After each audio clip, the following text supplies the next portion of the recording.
আমার একটা আপডেট খুব দেওয়ার প্রয়োজন হয়ে পড়লো বলে একটা ভিডিও বানাতে বাধ্য হচ্ছি। প্রত্যাশা মতোই ওই যে স্টকটা এমবি ইন্ডাস্ট্রিজ, সেখান থেকে 10% প্রফিট তুলতে পেরেছি। আমি আপনাদের কাছে কমিট করেছিলাম যে প্রফিট যদি তুলি 10% প্রফিটই তুলবো, আর না হলে স্টপ নেব, মানে লস নেব।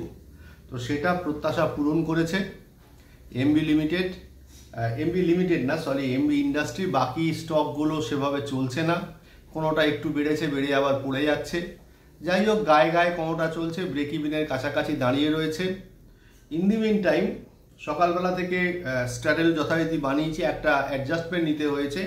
এখন 5-5 টাকা মতন লাভ চলছে। যদি 800-900 টাকা লাভ আসে তাহলে আমি আমার যে ট্রেড থেকে আমি কুইট করব।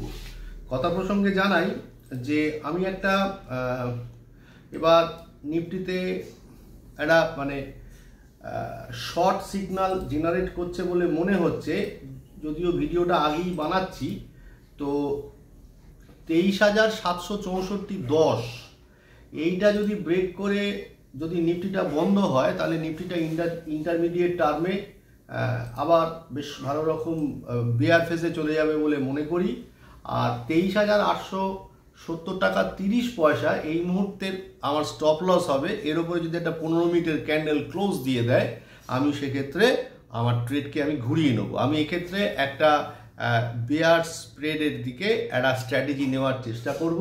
তার কারণ হচ্ছে কি, যে এর আগে আমি নেকেট নিফটিতে কাজ করে প্রচুর টাকা লস করেছি, প্রচুর টাকা। তারপরে বিভিন্ন জায়গায় ঘুরে বিভিন্ন মানুষের সাথে কথা বলে আমার যেটা মনে হয়েছে যে যারা প্রফেশনাল মানুষ, তারা ম্যাক্সিমাম মানুষই কি করেন, এই সমস্ত স্ট্র্যাটেজি বিল্ড আপ করে কাজ করেন, যাতে করে লাভ কম হলেও যাতে ক্ষতির দিকটা সামলে নেওয়া যায়।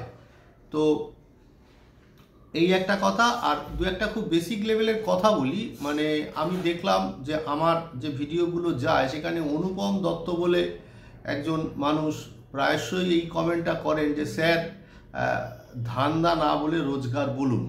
প্লাস আমার মানে যারা আমাকে আপনারা চেনেন না, তাদের উদ্দেশ্যে বলি, আমার বৃত্তটা খুব একটা ছোট নয়। মানে আজকে 33-34 বছর ধরে একটা অন্য প্রফেশনে থাকার ফলে আমার বৃত্তটা অন্য অনেক মানুষের চাইতে অনেকটাই বড়, এবং সেটা ভালোর দিকেই বড়। তা সেই জন্যে সেইখান থেকে আমাকে অনেকে অনুরোধ করেছে এই ধান্দা কথাটা না বলতে।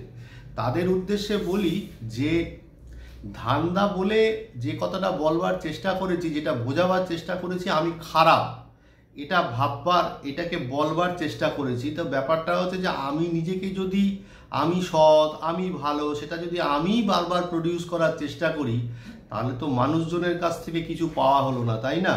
তো সেক্ষেত্রে মানুষজনকে বিচার করতে হবে যে আমি ধান্দাবাজ না আমি সঠিক, সেই অর্থেই আমি ব্যবহার করেছি। যাই হোক, যারা বলেছে তারা মানে তাদের মধ্যে থেকে আমার বৃত্তি, তাদের মধ্যে থেকে একটি ছেলে, তার নামই বলি, হচ্ছে রিপন দাস। সে আমার অত্যন্ত ভালোবাসার একটি ছেলে।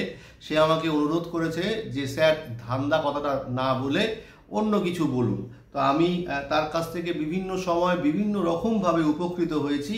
তো তাকে মানে স্মরণ করে আমি এই ধান্দা কথাটা উইথড্র করলাম। আমি চেষ্টা করব আর কোনো ভিডিওতে এই কথাটা না বলা। তো আপাতত এইটুকুই আপডেট দিলাম। এই মুহূর্তে আজকে মনে হচ্ছে না আর কোনো স্টক কিনতে পারবো, শুধু একটা স্টক থেকে এক্সিট নিয়েছি, সেটাই জানালাম।